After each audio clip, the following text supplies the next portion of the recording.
Caretaker সরকারের অধীনে নির্বাচন হলে নির্বাচনে দলীয় কোনো এজেন্ডা বাস্তবায়নের ওরকম কোনো সম্ভাবনা থাকে না, এবং নির্বাচনটা একদম অবাধ নিরপেক্ষ সুষ্ঠু না হলেও 90% আপনার নিরপেক্ষ এবং সুষ্ঠু হওয়ার সম্ভাবনা থাকে।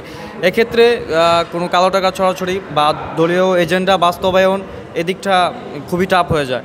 তো আজ থেকে যেটা রায় ঘোষণা হয়েছে যে কেয়ারটেকার গভর্নমেন্টের আন্ডারে একটা নির্বাচন, আশা করা যায় বাংলাদেশের ইতিহাসে যে আগেও যে কেয়ারটেকার গভর্নমেন্ট ছিল ফখরুদ্দিনের আমলে, তারা যেভাবে অবাধ সুষ্ঠু নিরপেক্ষ নির্বাচন দিতে সক্ষম হয়েছে, আমরাও আশাবাদী ডক্টর প্রফেসর মোহাম্মদ ইউনূস উনিও একটা নিরপেক্ষ নির্দলীয় একটা অবাধ সুষ্ঠু নির্বাচন দেবে, এটাই আমাদের প্রত্যাশা।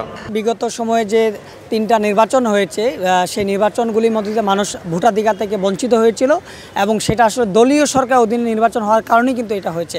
যে নির্বাচনগুলি তুলনামূলক গ্রহণযোগ্য হয়েছে, কম বিতর্কিত হয়েছে, সেইগুলি হচ্ছে তত্ত্বাবধায়ক সরকার অধীনে যে নির্বাচনগুলি হয়েছে সেগুলি। আর দলীয় সরকার অধীনে যে নির্বাচনগুলি হয়েছে সেগুলি সবগুলিতেই নির্বাচন কমিশন স্বাধীনভাবে কাজ করতে পারেনি, সেখানে কালো টাকার ব্যবহার হয়েছে, পেশি শক্তির ব্যবহার হয়েছে, এই ব্যাপারগুলি হয়েছে। অর্থাৎ তত্ত্বাবধায়ক সরকার অধীনে নির্বাচনটা হলে তুলনামূলক কম বিতর্কিত এবং গ্রহণযোগ্য একটা নির্বাচন হওয়া সম্ভব।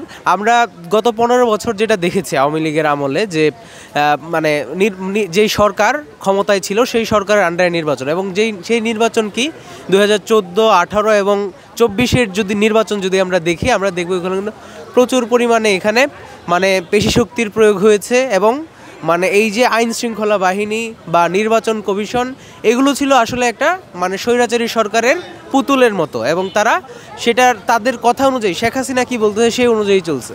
ফলে সেই জায়গায় তত্ত্বাবধায়ক সরকার আসলে সেটা অবশ্যই আমার কাছে মনে হয় কম্পারেটিভলি সেটা বেশি ভালো হবে।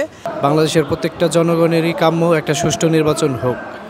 সেক্ষেত্রে বর্তমান যে তত্ত্বাবধান সরকার হয়েছে সে যদি নিরপেক্ষ থাকে, কোনো দলের না হয়ে থাকে, তাহলে ইনশাল্লাহ আশা করা যায় আগামী নির্বাচন হবে সুষ্ঠু নির্বাচন। তো আমি দেখেছি তত্ত্বাবধান সরকার ফখরুদ্দিনের আমলে মানে অনেক সুষ্ঠু নির্বাচন হয়েছে। ফখরুদ্দিন সাহেব যে দুর্নীতির বিরুদ্ধে অ্যাকশন নিয়েছে সেটা সকল জনগণের মানে উপকৃত হয়েছে, লাভবান হয়েছে।